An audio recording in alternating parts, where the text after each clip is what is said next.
Good morning, everybody. Whilst we're going through the Greater Manchester boroughs, I just thought I'd stake the claim for Stockport. As a Stockport boy and a fan of what is currently the most successful men's football team in all four divisions, then I'd like to welcome you to the Northwest, to Greater Manchester, to Salford, to Lowry, to Beyond 2024, and to this session. So this session, as you can see on the screen, is called Outside In, How Cultural Beacons Emerge in Dialogue with the City. And this session is a dialogue. It's a show and tell. It's a conversation between two really great creative producers, one from each side of the Irwell. And this session asks how successful cultural institutions are engineered and shows us some examples of that. What roles can they play in urban and regional development? And how do they continue to capture the energy that we've seen described on the stage this morning already, and the relationships with audiences, with communities, and with the cities that they represent? So today I'm going to introduce our two visionaries who've shaped the cultural landscape in their respective cities now over more than 2 decades. I'm going to start by asking Juliet, who is on home territory here as the Chief Executive of Lowry, to briefly talk about how that vision has emerged, and to illustrate that with some examples, and to talk a bit about your connections with the Northwest, with the city. Really, what drew you to this, and how did you shape that vision? Thank you. Hi, everyone. I don't know whether it's more terrifying when you're on home territory. It feels like, you've got all the family and invited audiences too. So I thought I'd begin by just saying a few words about me, only because I actually grew up in the city of Salford. So I'm a child of the 60s and the 70s, and Salford and Greater Manchester at that time was going through absolutely enormous changes. Most obviously, the global recession through the 70s and early 80s had completely decimated life as people knew it here in Salford. Salford lived on its history of being a proud industrial city, and most people who lived in the city had some connection to the docks here. The docks were the third busiest in the whole of the country, which is particularly amazing when you think we're not by the sea. But during the 70s and the early 80s, when the docks were closed down, basically the entire economic livelihood of the city was knocked in one fell swoop. The dock gates closed, and the city of Salford was never to be the same again.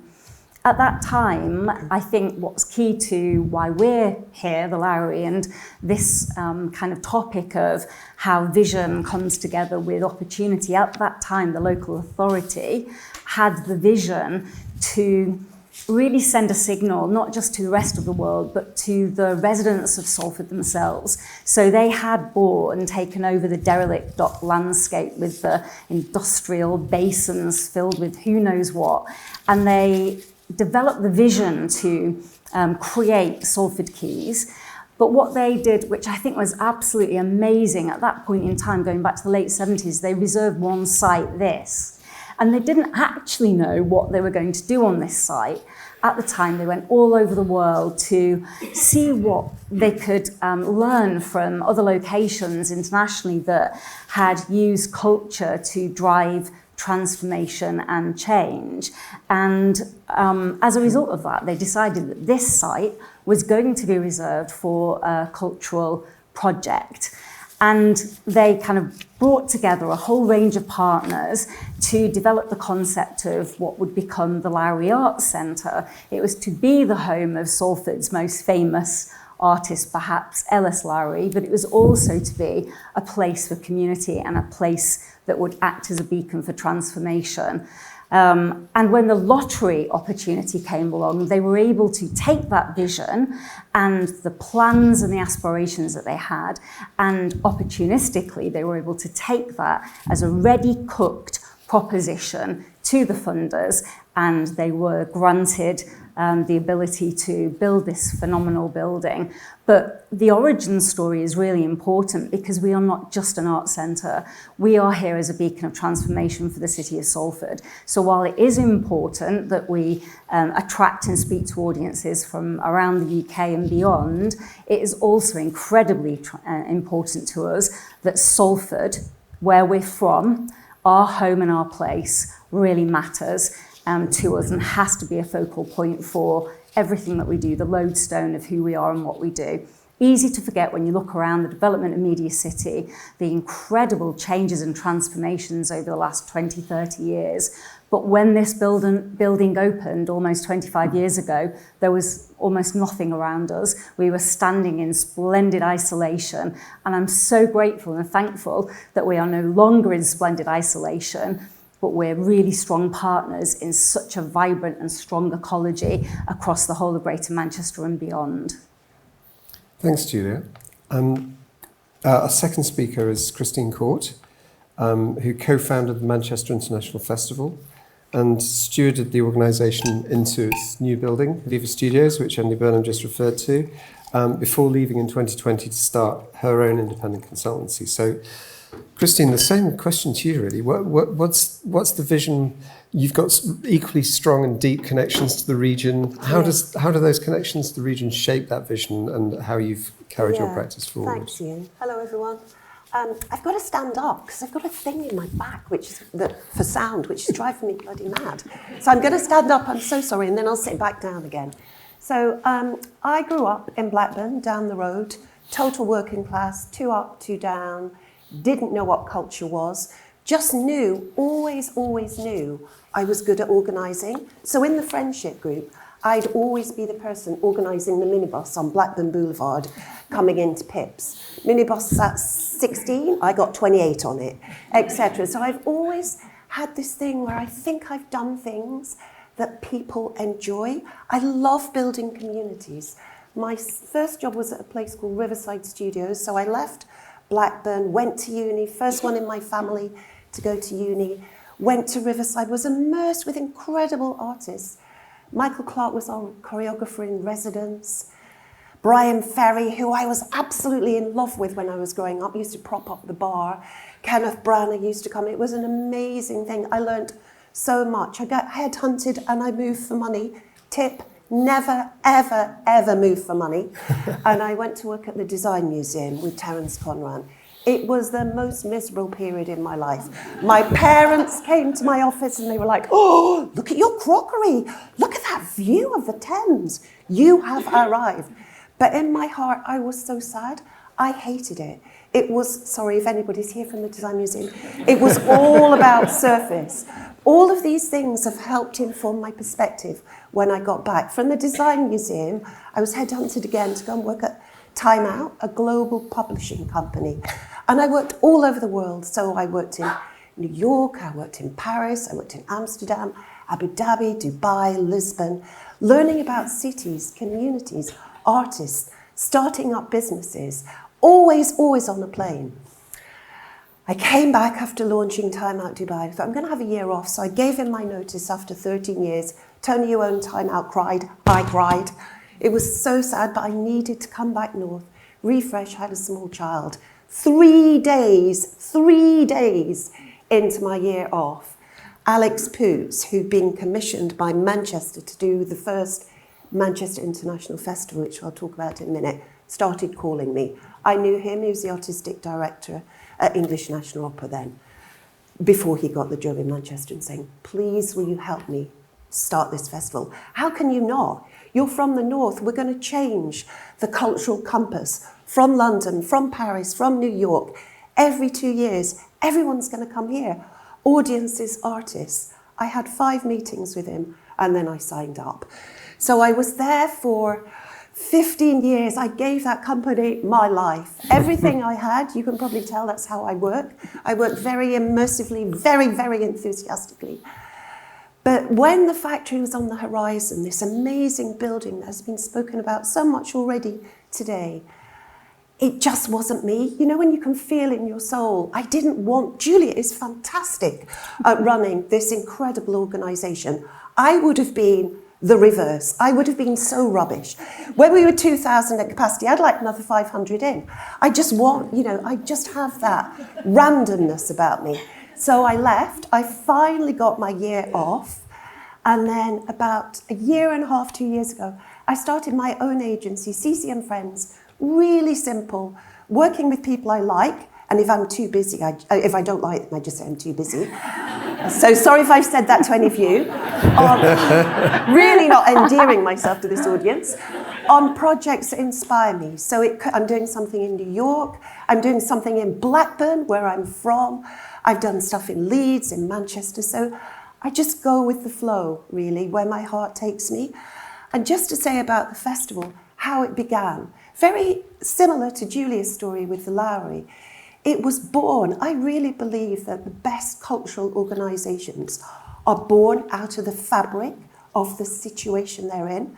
It was born because Manchester is the first original modern city, the birthplace of the suffragette movement, the birthplace of the computer. Graphene was invented here, etc., etc. So Peter Saville, an incredible graphic designer, got together with Alex, who'd been appointed by the city post the success after the Commonwealth Games, to devise a concept for a festival.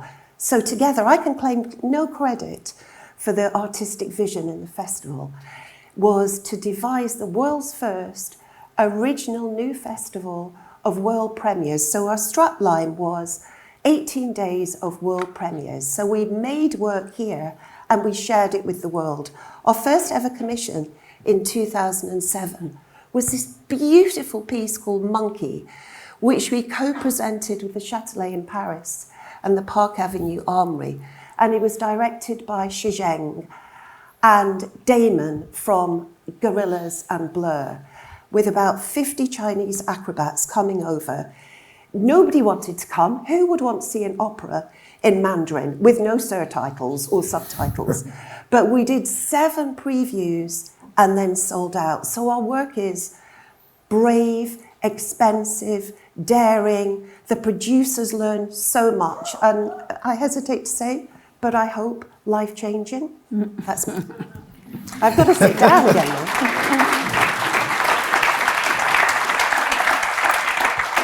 There are some things doing this role that are quite difficult to follow, and one is the mayor, and the other is a sentence that ends with the words life-changing.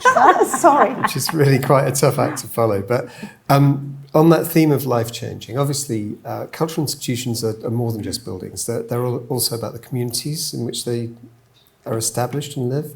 So, Julia, how have you managed to ensure over the course of, as you say, nearly 25 years, that your institution has remained relevant and accessible to local communities, whilst it's kept its international appeal? Yeah. I think the absolute kind of raison d'etre for an organisation has to have community in place baked into its mission in the way that our institution did. So we opened, our opening programme was Paris Opera Ballet, not been seen in the UK at that time for more than a decade. Paris Opera Ballet, the best in the UK from the National Theatre, in this very theatre actually in our opening week. So Paris Opera Ballet next door, the National Theatre of the UK here, and a major commissioned new production called to you by our communities. So that was kind of us opening and saying this is what we're all about. And I don't think in our 25-year history we've veered from that. So whether it's working with organisations, creative organisations like Lung to commission verbatim productions based on the life experiences of young people in Salford, or whether it's talking to our communities about what they want to commission through our commissioning panels, it's absolutely baked into what we do. And similarly, Christine, obviously Manchester's got a different set of communities and a different set of relationships. How has that worked for you? I think, I have to say, when I arrived from working all over the world in London, I struggled a bit to look, to be really focused. So my focus when we began was very much out to the world. It was very much, I cared passionately about whether people came from Australia and New York. I probably, again, sorry, overlooked local audiences. Hands up, I think in those early days, probably in 2007 and 2009 festivals, it wasn't that we overlooked, it's just our focus was global and national. I felt that there were so many fantastic festivals in Manchester doing such a good job that our job was slightly different. So initially, we made work in Manchester that was eye-wateringly expensive, that we could ill afford, but we got these commissioning houses across the world to share it. So it might have been that, yes, so here. So you can see the work originated here. We made work here in this territory and then shared it with the world.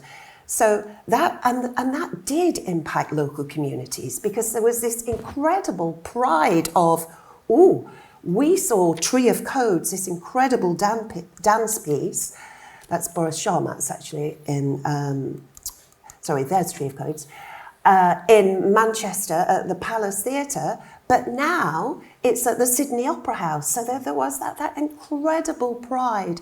And also what I loved, byproduct of the festival, was Manchester did business on the back of culture. So I took Tree of Codes to Park Avenue Armoury, one of the most beautiful places in the world to see a piece of work.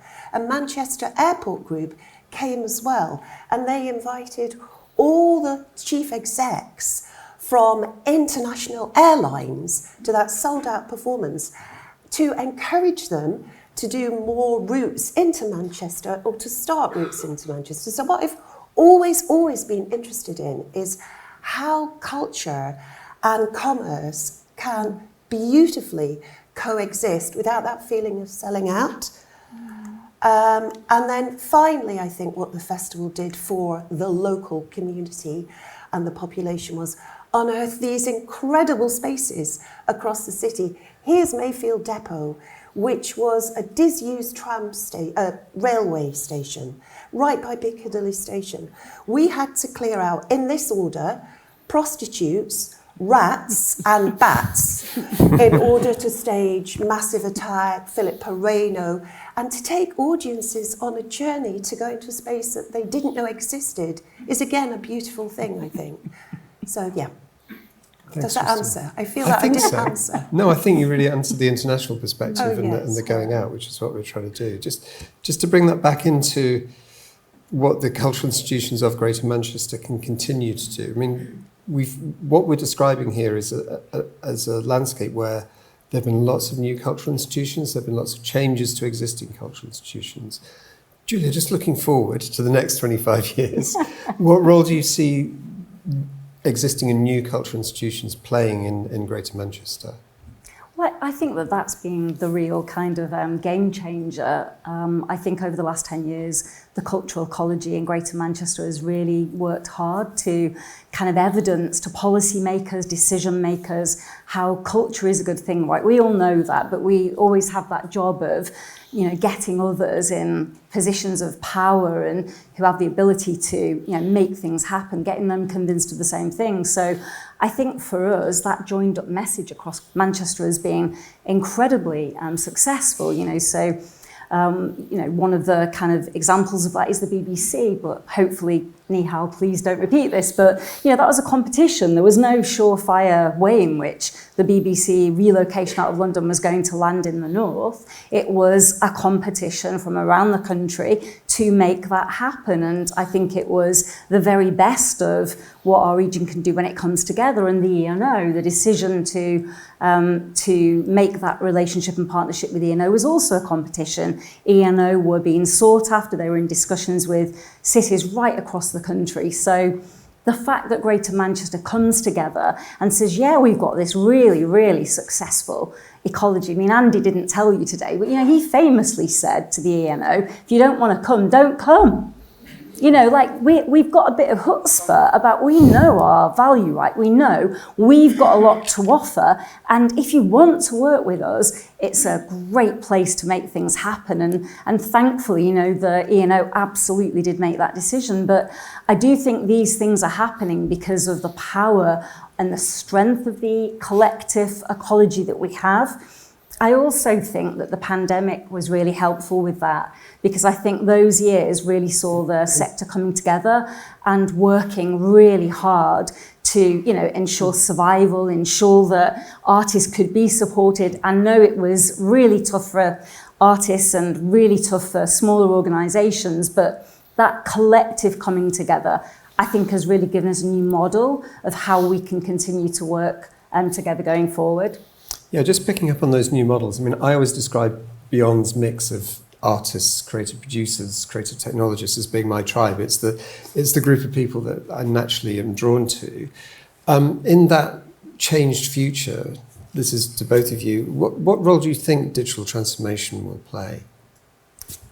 I just see digital as I see anything else. I never think like that. I just see it as another incredible tool, a vital one, but everything we've ever done at MIF has had digital at its core, almost, if it's needed to be there, just in case. You know, if an artist has wanted to do that, then it has been there. So I don't think like that. Does anything change from your point of view, Julia? Yeah, it's just that we touched on it a little earlier about changing audience expectations. The lines are so blurred, aren't they, in terms of how audiences want to engage with culture. I think it's really important, particularly for organisations like mine supporting artists, well, that are dead. You know, that Ellis Lowry is not a living artist. So how we can ensure that his work has a place in the conversations that are happening today. So looking at things like immersive technology. So next year for our 25th birthday, we will be launching our first immersive gallery as a permanent installation focused on Ellis Lowry's work here in the building. So, and I think that that's kind of our sense of direction of travel. We've got the real work, and we will have an opportunity for audiences to access that work in a different way. So I think it's kind of a natural progression that we'll see more blurring of boundaries over time. And again, going back to the point about communities being important, one of the things that I was involved in this place was the development of MediaCity. And one of the most telling anecdotes that I ever heard during the development of MediaCity, 3 years before BBC opened its doors, was the Deputy Mayor of Salford reporting that in the year that MediaCity was announced, the GCSE maths results of boys in Salford improved by 40% in a single year, because they'd suddenly seen that opportunity made physical in front of them. So thinking about that and what we're talking about in terms of the changing role of digital within this, how can the city's cultural institutions continue to evolve to present opportunities to young people in Seedley and Langworthy and Collyhurst and in all of those communities in Greater Manchester which really maybe aren't benefiting from that opportunity as much as they could at the moment? Yeah, I think John McGrath, who's the CEO of Factory International, had a really genius idea some while back of festival in my house. So he designed this beautiful idea that different communities from all of the places you talk about could just put a very simple paper in, nothing alienating, about if they were to be given a small sum of money, what would they do with that money? And we had the most beautiful ideas. So we staged probably 20 or 30 festival in houses, and it might have been a Bhangra festival, and then all the community would come and create this extraordinary banquet. And I think most people like me when I was growing up don't know what art is, they don't know what digital is, they don't even care what it is actually. They just know in their soul that that's exciting to them. And I'm really keen, I'm really rubbish at art speak and jargon. It bores me rigid, I don't understand it, I don't expect other people to understand it, but I think we've got to a stage where we've got to go out to people as well, digitally or otherwise, as well as always expecting them to come to us, because a live experience is extraordinary. But I think helping people create that live experience and have that beautiful experience themselves is priceless. I'm going to say, kind kind of return to what Andy Burnham was saying earlier about we need to be doing more to create concrete pathways. How many people have you had on the stage today, me included, who will explain how they didn't come from a family background that would have meant that a move into an arts role was going to be a natural or easy thing for them? And the big difference, the big critical difference for all of us, people like me, was just the education that we were able to access and the opportunities that that brought. I mean, growing up here, 2 streets away from this building, nobody in my family had ever worked in the arts. I doubt very much whether any of them had ever even been to the theatre at the point that I was growing up. And, you know, that isn't good enough for the young communities that we have in Greater Manchester now, particularly with the opportunities that Factory and MediaCity bring. We have to do more. So the ways in which we can kind of help build collective pathways, Factory's doing a tremendous job in promoting some of that at a collective level as individual institutions. The Lowry, for example, we bid to the Department for Education 7 or 8 years ago when MediaCity was being built to build a university technical college, not focused on the visual arts or the performing arts, but focused on creative and digital technology and skills. And that's the UTC that's based on MediaCity now. And in a very short time, as a new school from a standing start, it has recently been ranked as good by Ofsted. We were really close to an outstanding. I definitely think we'll achieve outstanding by the time of the next inspection. However, the most important thing is those young people are being upskilled and trained in the skills that the sector needs, and hopefully will be the young people that will be knocking on all of our doors in a number of years' time. Whether or not they then choose to go on to formal university, they will have had an experience here within MediaCity that will serve them well for a career in our sector, and those kids are from Salford. That's great. Thanks, Julia. I love it when a conversation starts with a new beginning. But we've come to the end of this conversation, so I'd just like to thank Christine and Julia for their time. Thank you very much. Could I just say one thing? Sorry. I'm so sorry. I just saw this in the FT yesterday, and I don't read it very often, but I thought it was really apposite for today. And it just said, Manchester has the highest global profile and recognition than it's had at any time in the last century. Yay. I think that's quite telling. I think we're never going to rest on our laurels. We're going to keep pushing, but it's pretty impressive, huh? Thanks, everyone. Thank you.